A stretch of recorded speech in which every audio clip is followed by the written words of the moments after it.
Assalamualaikum warahmatullahi wabarakatuh. Hai teman-teman, di sini kami akan membahas materi mengenai patofisiologi malformasi kongenital, deformasi, dan abnormalitas kromosom.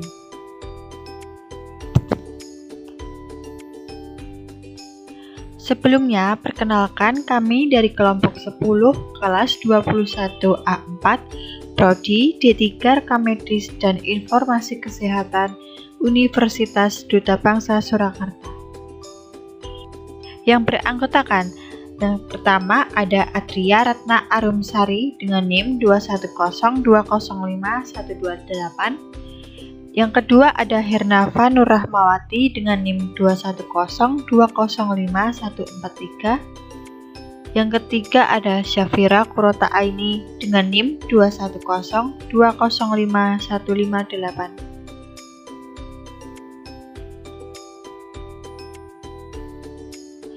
Materi yang pertama akan kita bahas mengenai patofisiologi malformasi kongenital. Malformasi kongenital, kelainan kongenital, anomali kongenital, atau cacat lahir merupakan yang digunakan untuk menerangkan kelainan struktural, perilaku fal, dan kelainan metabolik yang terdapat pada waktu lahir.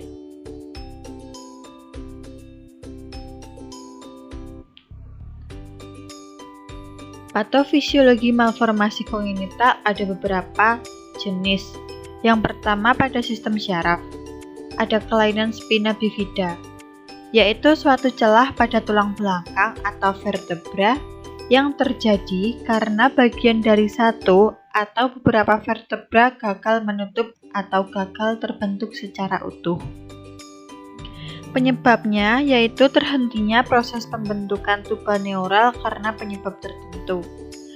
Adanya tekanan yang berlebih di kanalis centralis yang baru terbentuk sehingga menyebabkan ruptur permukaan tuba neural, dan adanya kerusakan pada dinding tuba neural yang baru terbentuk karena suatu penyebab.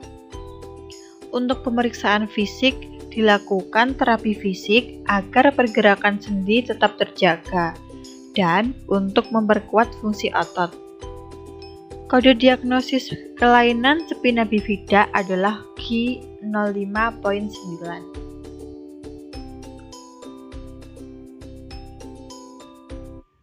Patofisiologi malformasi kongenital pada sistem syaraf yang kedua ada kelainan hidrosefalus kongenital, salah satu penyakit bawaan yang biasanya terjadi pada bayi baru lahir dan balita. Untuk penyebabnya karena produksi cairan otak berlebihan, gangguan aliran, gangguan penyerapan cairan otak. Sedangkan untuk pemeriksaan penunjang dapat dilakukan tindakan endoscopic third ventriculostomy atau ETV. Untuk kode diagnosis kelainan ini adalah Q03.9.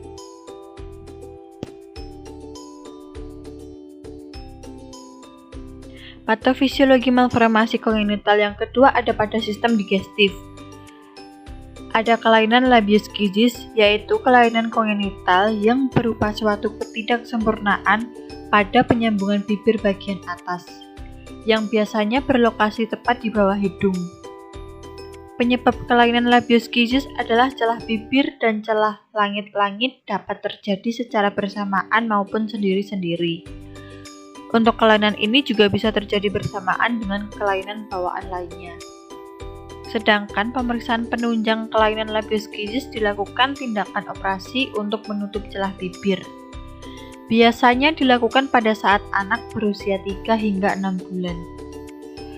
Kode diagnosis kelainan labioskizis adalah Q36.9.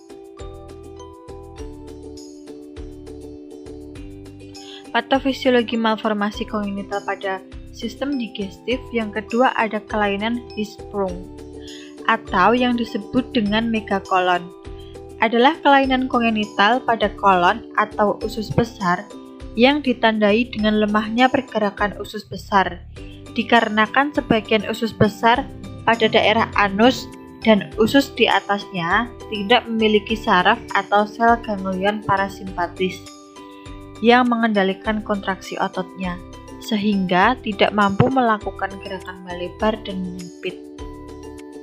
Pemeriksaan penunjang kelainan ini dilakukan tindakan operasi untuk memotong bagian dari usus besar yang tidak memiliki sel-sel saraf dan menyambungkan antara usus besar yang normal dengan anus.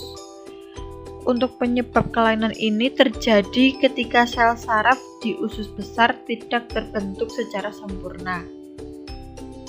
Kode diagnosis kelainan Hirschsprung adalah H43.1.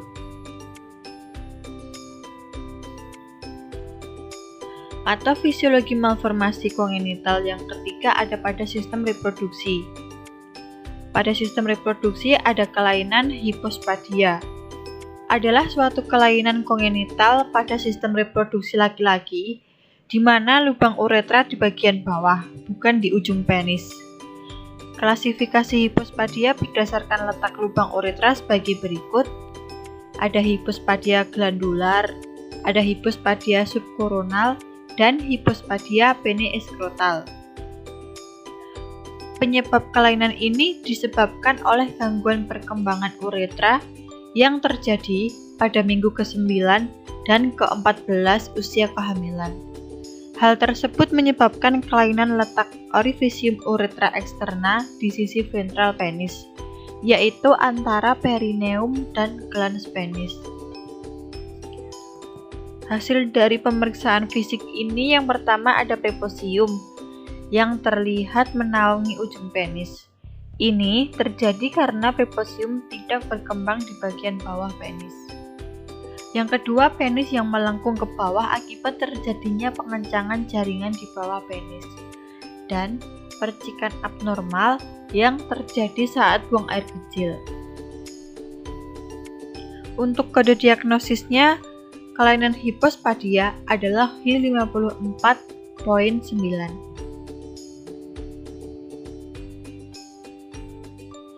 Pada slide kali ini adalah beberapa contoh kelainan hipospadia. Yang pertama, ada hipospadia glandular, bila lubang uretra terletak di dekat ujung penis atau kepala penis. Kemudian yang kedua ada hipospadia subkoronal, bila lubang uretra terdapat di tengah batang penis atau pada pangkal penis. Kemudian yang ketiga ada hipospadia pene-skrotal, bila lubang uretra terletak pada skrotum atau kantong zakar atau di bawah skrotum.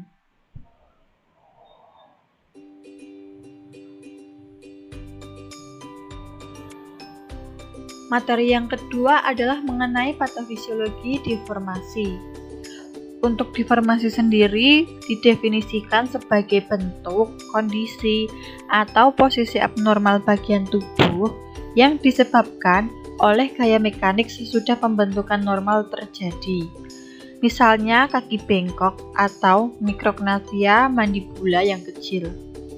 Tekanan ini dapat disebabkan oleh keterbatasan ruang dalam uterus ataupun faktor ibu yang lain, seperti primigera gravida, panggul sempit, abnormalitas uterus. Abnormalitas uterus ini seperti uterus bicornus dan kehamilan kembar.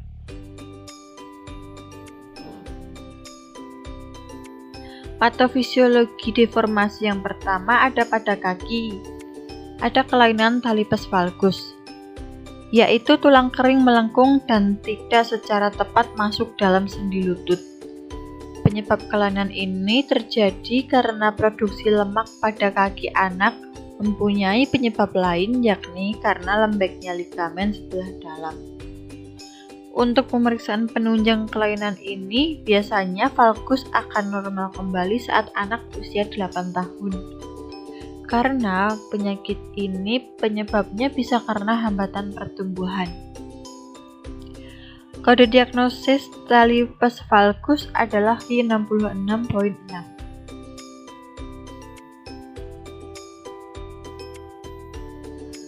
Patofisiologi deformasi pada kaki yang kedua ada kelainan club feet. Suatu kelainan telapak kaki tampak menekuk ke arah dalam, sampai-sampai mata kaki bagian luar dan sisi atas telapak kaki yang menapak di tanah. Penyebabnya disebabkan oleh pertumbuhan yang tak seimbang dari kaki bagian dalam dan luar, di mana bagian dalamnya tertinggal atau cepat kalah.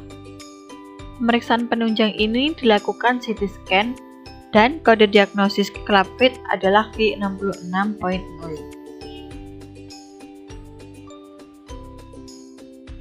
Patofisiologi deformasi yang kedua ada pada tangan, yaitu kelainan polidaktili. Kelainan kongenital fisik jari tangan, di mana jumlah jari tangan lebih dari normal.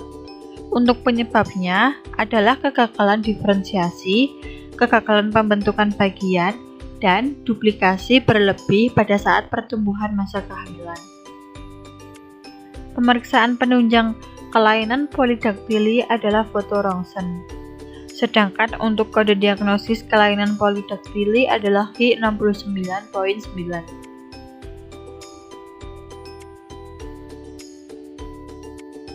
Patofisiologi deformasi yang ketiga ada deformitas pada tulang belakang, yaitu ada kelainan skoliosis, yaitu deformitas postural vertebra atau kondisi melengkungnya tulang belakang ke samping secara tidak normal, seolah-olah membentuk huruf S atau huruf C. Pada gambar di sini ada manusia normal, vertebranya akan lurus. Untuk kelainan skoliosis, vertebranya melengkung seolah-olah membentuk huruf S atau huruf C. Penyebab dari kelainan ini adalah faktor genetik dan juga sebagai penyebab utama dalam skoliosis idiopatik. Pemeriksaan penunjangnya bisa dilakukan CT scan dan kode diagnosisnya adalah M41.9.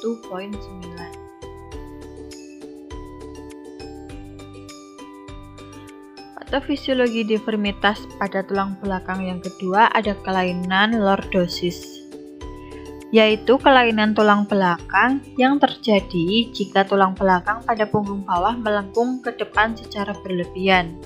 Bisa dilihat pada gambar di sini ya. Untuk penyebab kelainan lordosis yaitu kelainan tulang belakang yang dialami oleh orang tua sehingga dapat menurun kepada anaknya. Atau penyebab kelainan ini adalah faktor genetik. Ketika gen orang tua yang memiliki kelainan tulang belakang lebih dominan, maka gangguan ini dapat menurun pada anaknya. Pemeriksaan penunjang kelainan lordosis adalah dilakukannya X-ray, serta kode diagnosis kelainan ini adalah M40.5.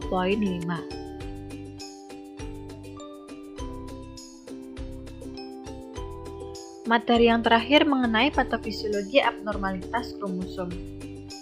Kromosom sendiri adalah sebuah molekul DNA panjang yang mengandung sebagian atau seluruh materi genetik suatu organisme. Fisiologi abnormalitas kromosom ada kelainan kromosom sindrom Down. Kelainan ini juga disebut sebagai kelainan trisomi, merupakan kelainan genetik yang sering terjadi dibandingkan kelainan genetik yang lainnya. Sindrom Down bukanlah suatu penyakit, melainkan kelainan genetik yang berlangsung seumur hidup. Dari pengertian di sini, maka kita bisa tahu ya, penyebab dari kelainan sindrom Down adalah faktor genetik. Sedangkan untuk ciri-ciri fisik pada bayi baru lahir, yang pertama bisa dilihat dari bentuk wajah datar, mata terlihat sipit, mulut miring, leher, lengan, dan kaki pendek, celah lebar antara jari kaki pertama dan kedua, tangan luas dan jari pendek, berat badan dan panjang badan pada saat lahir di bawah rata-rata, dan anus otot lemah dan sendi tidak kuat. Kode diagnosis kelainan ini adalah Q90.9. Patofisiologi kelainan kromosom yang kedua ada kelainan sindrom Turner. Sindrom Turner adalah kondisi kelainan genetik akibat kelainan kromosom seks pada wanita karena satu kromosom X hilang sebagian atau hilang seluruhnya, atau yang disebut dengan monosomi. Sindrom Turner dikelompokkan menjadi dua jenis. Yang pertama, sindrom Turner klasik, dan yang kedua, sindrom Turner mosaik.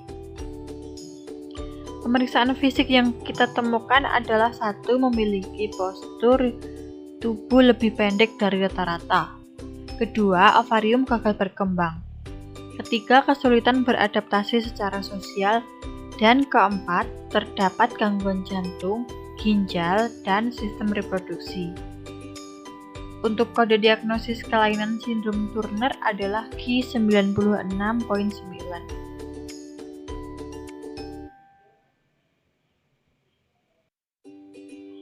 Alhamdulillah, selesailah pembahasan materi pada kali ini, yaitu mengenai patofisiologi malformasi kongenital, deformasi, dan abnormalitas kromosom. Apabila ada kesalahan dalam penjelasan, kami mohon maaf ya. Semoga video kali ini bisa bermanfaat buat kita semua. Terima kasih. Wassalamualaikum warahmatullahi wabarakatuh.